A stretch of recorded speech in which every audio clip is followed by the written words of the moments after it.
Knock me down with a feather. There's been another Islamist bozo eruption online. This time, a fine, upstanding citizen of our great multicultural dominion was calling for the genocide of Jews while applauding the terrorists who want to carry out such an odious task.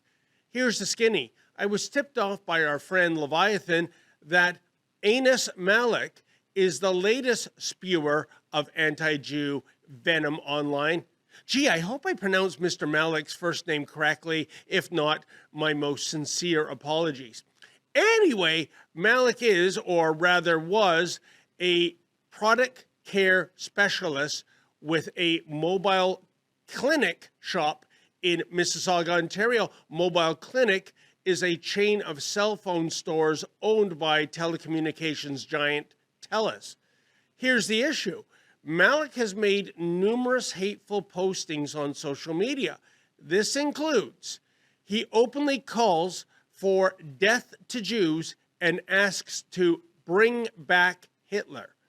Malik would like to see the murder of nearly 10 million Israelis by hoping for the destruction of Israel.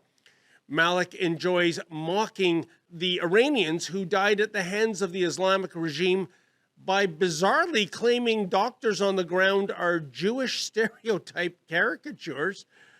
Malik states, quote, Jews and Israel should never be forgiven ever, end quote. Malik further incites others to engage in targeted assassinations towards American conservatives and wants to see America destroyed, calling the United States, quote, the worst thing to happen to humanity. That's quite the malicious mouthful. Oh, and by the way, these postings weren't private rants that were uncovered with a little detective work. Rather, Malik wants the whole world to know that he is anti-Jew, anti-America, and pro-genocide. I contacted the 4 mobile clinic stores located in Mississauga asking to speak with Malik, but came up empty. I then reached out via email to the media relations department of Telus. Here were my 4 questions. Number 1, is Telus aware of the social media postings by Mr. Malik? 2, do these postings violate Telus's code of conduct? 3, does Telus have anything to state regarding those people, especially those in the Jewish community, who are alarmed by Mr. Malik's rhetoric? And 4, given that Telus does significant business in the U.S., is your company alarmed that Mr. Malik wants to see the U.S. destroyed? Now, here's the good news, folks. Telus quickly responded.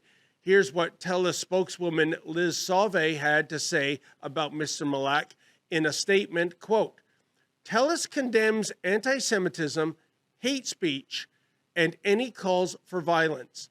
There is no justification for the behavior and no tolerance for it at Telus.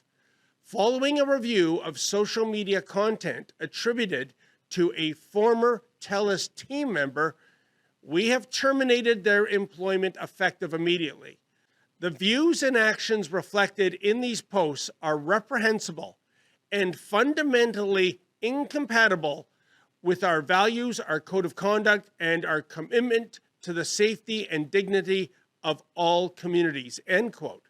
So it is that Malik saga comes with a happy ending, I should think, at least for those who are fans of civilization as opposed to barbarism. Look, I'm pretty much a free speech absolutist, but there is a line in the sand. And the line is this: when you call for the death of a person or for the genocide of a group of people, that's offside. But in the aftermath of yet another Islamist being called out, a few things do come to mind. The Anas Malik situation is not a one-off. Indeed, it seems that not a month goes by in which an Islamist goes online to profess death to Jews and others while praying for the destruction of Israel and America. We have previously chronicled employees with corporations ranging from Scotiabank to General Electric openly and gleefully professing such hatred. It's sickening, but in a sense, I get the entitlement. For more than 2 years now, we have seen the Hamasholes violently protesting in the streets of Toronto and other cities. They embrace violence and vandalism, and they display swastikas and cosplay as Sinwar, the terrorist mastermind of October 7th, 2023. And what happens to these reprobates? Nothing. Correction.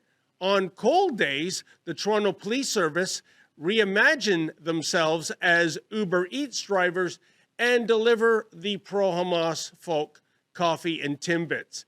That is, of course, when the cops aren't too busy arresting members of the independent press for having the temerity to chronicle the vile hate fests carried out by these Hamasholes.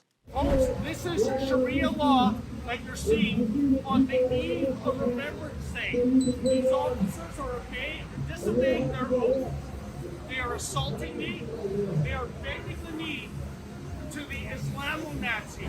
Speaking of the media, where are the trained seals in the state-funded media, mainstream media that is, when it comes to outing the online Islamists?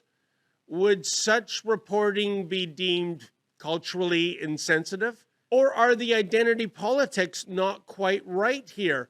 Which is to say, if Malik looked like me and was donning a MAGA cap and advocating violence to a visible minority group, how soon would that be on the front page? How soon would a member of law enforcement be knocking at the door? The double standard is appalling.